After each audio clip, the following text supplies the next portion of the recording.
नमस्कार, सन्मार्ग लाइव में आपका स्वागत है। आपके साथ मैं हूं रेखा।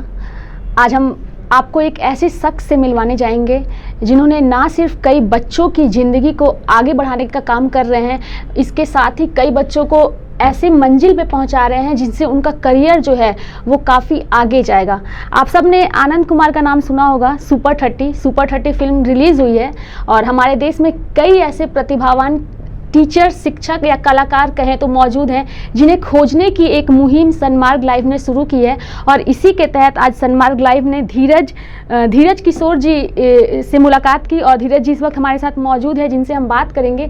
धीरज जी, सबसे पहले बहुत बहुत स्वागत है आपका हमारे इस कार्यक्रम में।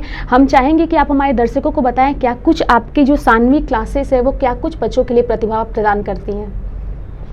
मेरी चीज़ देखिए मैम, है क्या कि मैं जो यहाँ पे सानवी क्लासेस खोला हूँ उस स्थिति में सबसे पहले यहाँ की जो एजुकेशन सिस्टम है, उस एजुकेशन सिस्टम में जो बहुत तरह के बदलाव की ज़रूरत है हमारे, खास करके झारखंड में।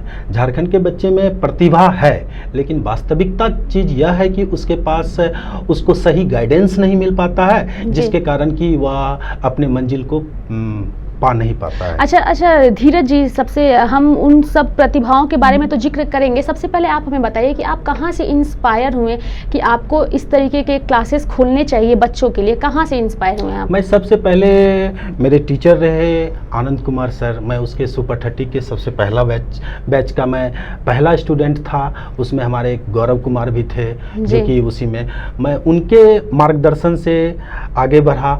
तो मैं चाहता हूँ कि उनके तरह ही मैं आगे कुछ और जी। तो मैं दर्शकों को बता दूं कि आनंद कुमार जो नाम है वो आज के टाइम में एक काफ़ी फेमस नाम है। आनंद कुमार की फिल्म रिलीज़ हुई है सुपर 30, जो काफ़ी पर्दे पे लोग उनको पसंद कर रहे हैं। उनका जो रियल लाइफ हीरो जिनको कहा गया है आनंद कुमार हैं, और उन्होंने कई स्टूडेंट्स ऐसे हैं जिसका उन्होंने भविष्य बनाया। स्टूडेंट्स का तो भविष्य बनाया ही, साथ ही उन्होंने अपनी कलाकारी से कुछ ऐसे टीचर्स भी हमारे झारखंड को, हमारे बिहार को दिया है जो आज आगे चल करके और भी स्टूडेंट्स का नाम रोशन कर रहे हैं। तो ये काफ़ी काबिले तारीफ़ है। आप बताइए हमें कि हम आपके यहाँ किस तरह के बच्चे हैं और बच्चों का भविष्य जो है, कितने ऐसे बच्चे हैं जो सक्सेस हुए हैं लाइफ में? देखिए, मेरे जब से मैं इस टीचिंग लाइन में हूँ उस समय से लगभग ऐसा लग रहा है कि हमने लगभग 100 से भी अधिक बच्चे का करियर को संवारा है, जिसमें कि बहुत सारे बच्चे अभी गवर्नमेंट सर्विस भी कर रहे हैं और बहुत सारे बच्चे खास करके मेडिकल लाइन में वो अच्छा परफॉर्मेंस कर रहे हैं। जी धीरज जी, बहुत से ऐसे बच्चे होते हैं जो थोड़े गरीब तबके से आते हैं। तो आपके जो इंस्टीट्यूट है, अगर मान लीजिए ऐसे कोई बच्चे हैं जो आपके इंस्टीट्यूट से मेडिकल की पढ़ाई करना चाहते हैं पर वो उतने पैसे उनके पास नहीं है, तो इसके लिए क्या कुछ फैसिलिटीज आपके इंस्टीट्यूट प्रोवाइड कराती है? देखिए, रही बात कि जो बच्चे काफ़ी गरीब हैं, जिनके फादर बहुत इकोनॉमिकल कंडीशन अच्छा नहीं है, उसके लिए मैंने एक ही व्यवस्था किया हुआ हूँ अपने यहाँ। मैं अभी उतना तो ज़्यादा नहीं, लगभग मिनिमम 20 बच्चे ऐसे मैं सेलेक्ट करना चाह रहा हूँ झारखंड के, वैसे बच्चे को जिसको मैं फ्री ऑफ कॉस्ट रहने का भी, खाने का भी व्यवस्था कर रहा हूँ, और साथ ही साथ उसको हम अच्छे टीचर भी प्रोवाइड कर रहे हैं जिससे कि वह एक मेडिकल लाइन में जा करके वो अच्छा परफॉर्मेंस कर सके। जी धीरज जी, हम आपको एक मंच दिए हैं, एक ऐसा मंच जहां से आप अपने बारे में, अपने क्लासेस के बारे में जनता को अपनी बातों को पहुंचा सकते हैं। ऐसी क्या कुछ जानकारियां हैं जो आप हमारे दर्शक को या हमारी सरकार को पहुंचाना चाहते हैं? बस मैं यही कहना चाहूँगा कि कारण है कि झारखंड में बच्चे में प्रतिभा की कमी नहीं है। प्रतिभा की कमी नहीं है, बस ये है कि यहाँ पे उसको प्रतिभा को कोई समझ नहीं पाते। इसलिए उन बच्चे को मैं यह सलाह दूंगा कि अगर उसमें टैलेंट है तो वो मेरे यहाँ बेझिझक आए, मेरे इंस्टीट्यूट जो कि सानवी क्लासेस है वहाँ आए। मैं उसकी प्रतिभा को देख करके मैं यह जरूर कहूँगा कि मैं उसको उसकी मंजिल तक को अथक प्रयास करूंगा कि उसकी मंजिल तक पहुंचा दूं मैं, और यह मैं गारंटी जरूर लेता हूं कि उसको मैं वहां तक पहुंचा दूंगा। जी, तो क्या कुछ प्रोवाइड आप कराएंगे? जैसे मान लीजिए, जैसा कि मेरा सवाल था आपसे कि कई ऐसे बच्चे हैं जो अपनी फीस नहीं दे सकते, मेडिकल की पढ़ाई वो करना चाहते हैं लेकिन वो आर्थिक रूप से मजबूत नहीं होते, जिसके चलते उनका सपना जो है वो टूट जाता है। तो ऐसे बच्चों के लिए आप क्या करेंगे? मैं ऐसे बच्चे के लिए सिंपल, अगर वह 12th पास करता है तो उन बच्चे को मैं सबसे पहले उन बच्चे को मैं अपने पास पास 1 साल तक रखूंगा जी। उस 1 साल में मैं उनके गार्जियन से भी यह सलाह लूंगा कि मैं उस 1 साल में बच्चे को आपके पास नहीं भेजूंगा, और साथ ही साथ मैं उसका हर चीज का व्यवस्था करूंगा वहां पे, यानी पढ़ने का, खाने का, रहने का, इन सारे व्यवस्था करूंगा। और करने के बाद और 1 साल के अंदर मैं उसको एक अच्छे MBBS तक पहुंचाने का मैं प्रयास कर रहा हूं। जी। ये धीरज जी, सानवी क्लासेस कितने सालों से झारखंड में चल रहा है? देखिए, सानवी क्लासेस झारखंड में तो पिछले 3 साल से चल रहा है। 3 साल से, जी। 3 साल से। और उसमें मैंने अभी तक जितने भी बच्चे को, जो मेरे यहाँ से बच्चे पढ़ रहे थे, तो उसमें अभी 3 साल का रिकॉर्ड के अनुसार मैं कह रहा हूँ सभी बच्चे को 90 से एबव मार्क्स आया है। आप वहाँ पे जाकर के देख लीजिए, पता कर लीजिए। और उतने ही बच्चे को मैं पढ़ाता हूँ जो बच्चे पढ़ने लायक है जी। उसके अलावा जो इस तरह की बातें अगर होती है कि जो बच्चे अगर पढ़ने में जिसे मन नहीं लगता, उसको मैं उसके प्रति, पढ़ाई के प्रति मतलब उसको प्रेरित करता हूँ। अगर उसमें वो नहीं आते हैं तब मैं उसको कहता हूँ, तब उसके गार्जियन से भी मैं बात करता हूँ और उनके गार्जियन को भी मैं बताता हूँ कि इस तरह का बच्चे में पढ़ने की प्रवृत्ति लाइए जिससे कि वो अच्छा करे। अच्छा धीरज जी, आज का जो दौर है वो ज़्यादातर आप कहीं भी जाइए तो एक जो इंस्टीट्यूट है उनमें काफ़ी टैगलाइन होता है, उनका एक ब्रांड होता है, वहाँ के बच्चे 99, 98 ऐसे मार्क्स लाते हैं। तो ऐसे इंस्टीट्यूट में एक बार की तरह लोग जाते हैं। आपके इंस्टीट्यूट में ऐसा क्या है जिसकी वजह से लोगों को वहाँ जाना चाहिए? क्या आपके पास ऐसा कोई आंकड़ा, आपके बच्चों का सक्सेस का आंकड़ा क्या कुछ ऐसा है जिसको देख के लोगों को वहाँ जाना? देखिए, मैं मानता हूँ कि आज का डेट जो है, आज जो वर्तमान परिवेश है उसमें ब्रांडेड ये सबसे बड़ी चीज होती है। सबसे बड़ी चीज है, लोग ब्रांड पर भागते हैं, लेकिन वास्तविकता यह है ब्रांड नहीं। एजुकेशन में कोई ब्रांड नहीं होता है मैडम जी।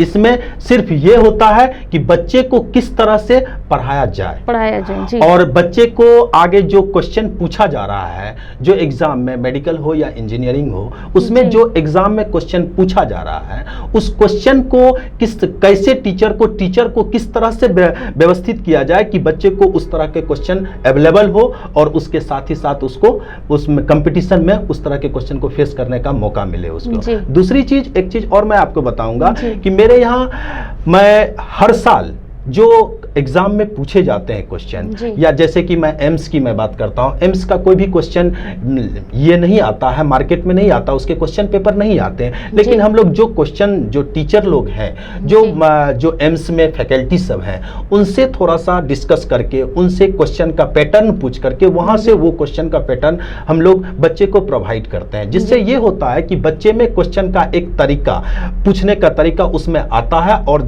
खास करके वो चीज आगे चल करके वो एग्जाम में उसको बहुत ज्यादा बेनिफिट होता है बच्चे में जी। तीसरी बात, एक चीज मैं और कहूंगा कि बच्चे को सबसे बड़ी चीज होती है प्रॉब्लम, एक चीज और होती है बच्चे में टाइम टेकन का जी। तो मैं उसके लिए, बच्चे के लिए वहां पे मैं अपने इंस्टीट्यूट में कंप्यूटर का भी व्यवस्था किया हुआ हूं। मैं उस पर प्रत्येक डे बच्चे को मैं कहता हूं जो क्वेश्चन आपने पढ़ा, जो चैप्टर पढ़ा, उस चैप्टर को आप लोग उससे मतलब उसी चैप्टर से रिलेटेड मैं क्वेश्चन देता हूं और उस पर आप लोग टाइम टेकन के लिए क्या कहते हैं प्रैक्टिस करो कंप्यूटर पर बैठ करके। इससे क्या होता है कि बच्चे में ज़्यादा से ज़्यादा बेनिफिट मिलता है, और मैं कम से, और सबसे ज़्यादा है कि मेरे नज़दीक एक चीज़ होता है कि मैं ये नहीं करता, कहीं ना कहीं हम सिंपल वर्ड में बोले तो आप बच्चों को ज़्यादातर सेल्फ स्टडी करने पे ज़्यादा आपका फोकस रहता है कि वो ज़्यादातर सेल्फ स्टडी करे ताकि वो अपनी मंजिल को पा सके जी। अच्छा धीरज जी, एक सवाल, जैसा कि आपने बताया कि बिहार में आपने रहा है कुछ समय, वहाँ भी आपने किया, ऐसी क्या परिस्थितियाँ हो गई कि आप बिहार छोड़ के झारखंड में आ गए? देखिए मैम, ऐसी परिस्थितियां नहीं, कुछ चीज़ें ऐसी होती हैं जो कि परिस्थितियां पर, जब मैं बिहार में था तो उस समय जब मैं वहाँ पढ़ा रहा था तो उस समय वहाँ पे नो डाउट अच्छे स्टूडेंट भी मेरे पास थे, फिजिक्स में पढ़ा रहा था, तो वहाँ छोड़ करके मुझे यहाँ आने में थोड़ा सा वहाँ पे मेरा तबीयत ख़राब रहने लगा था, बहुत ज़्यादा तबीयत ख़राब रहने रहा था कि वहाँ के मौसम को मैं एडजस्ट नहीं कर पा रहा था। इसलिए जब मैं रांची आया तो रांची का मौसम जो था वो एडजस्टेबल था मेरे लिए, इसलिए मैंने यहाँ सेटल होना चाहिए। आनंद कुमार के आप स्टूडेंट रहे हैं, उनके पहले बैच के स्टूडेंट, काफ़ी नज़दीक से आपने उनको देखा है, उनकी चीज़ों को समझा है, क्या कुछ आपने सीखा है जिसको आप यहाँ अपने इंस्टीट्यूट में इम्प्लीमेंट करेंगे? आगे चल करके?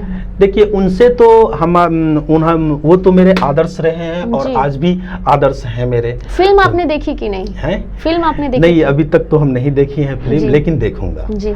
तो दूसरी बात है कि जब वो आदर्श रहे तो उन्होंने जो किया था और मैंने जो उनके साथ रह करके कुछ चीज़ें, कुछ जो उसमें हमको जैसा लगा कि कुछ चीज़ें उसमें इम्प्लीमेंट करना चाहिए, बच्चे को रखना चाहिए वहाँ जैसे हम लोग रहते थे, तो उसमें कुछ चीज़ें ऐसा लगा कि अब वर्तमान परिवेश में जो करना चाहिए उस चीज़ों को मैं वहाँ पे इम्प्लीमेंट कर रहा हूँ। जैसे कि सेल्फ स्टडी पर ज़्यादा ध्यान देना, जैसे आज की डेट में कि कंप्यूटर बेस पर क्वेश्चन पूछा जाता है तो उसमें ज़्यादा से ज़्यादा बच्चे को इन्वॉल्व करना, कुछ नेट से रिलेटेड क्वेश्चंस निकाल करके बच्चे को ज़्यादा से ज़्यादा, इन सब चीज़ों को मैंने उसमें ऐड किया है, जो कि पहले वहाँ पे ऐड नहीं था। पहले इन तरह की चीज़ें नहीं होती थी वहाँ पे, हम लोग को दिक्कत होता था इस तरह के प्रॉब्लम में।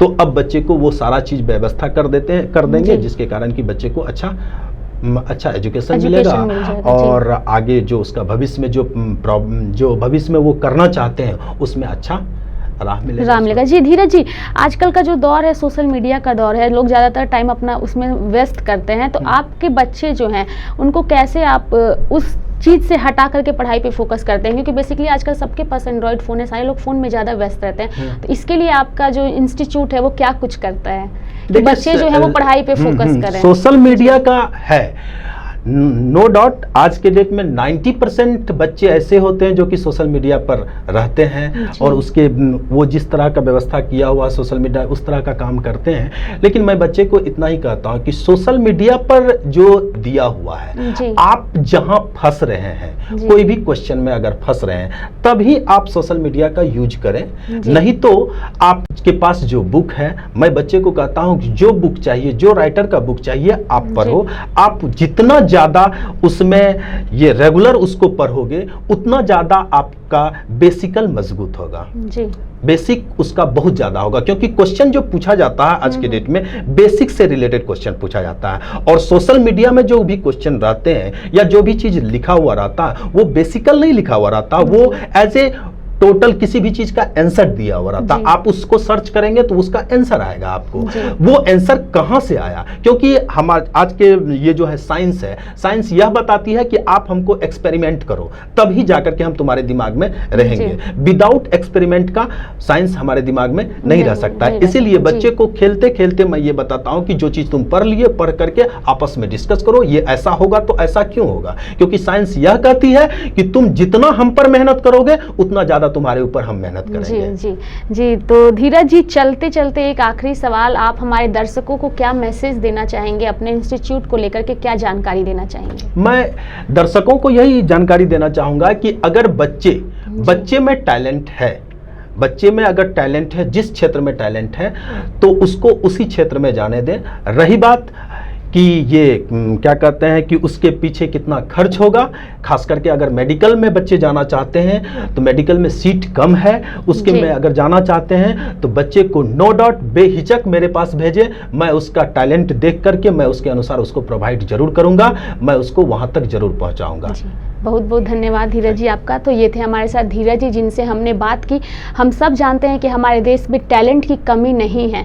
आजकल हमारा जो बॉलीवुड है वो इतना उभरते हुए लोगों को लेकर आ रहा है, उनके ऊपर फिल्म बना रहा है, तो कहीं ना कहीं ये एक ऐसा माध्यम बन गया है कि हम अपने चीज़ों को देश दुनिया तक पहुंचाए। काम ऐसा करे कि किसी का कॉपी ना करे, किसी की नकल ना करे और अपने मैसेजेस को दुनिया तक पहुंचाए। हमारे देश में टैलेंट की कमी नहीं है। बहुत बहुत धन्यवाद आपका धीरज जी हमारे साथ जुड़ने के लिए। तो सन्मार्ग लाइव में इसी तरह उभरते लोगों को देखने के लिए आप हमारे चैनल को सब्सक्राइब करिए और हमें फॉलो करिए।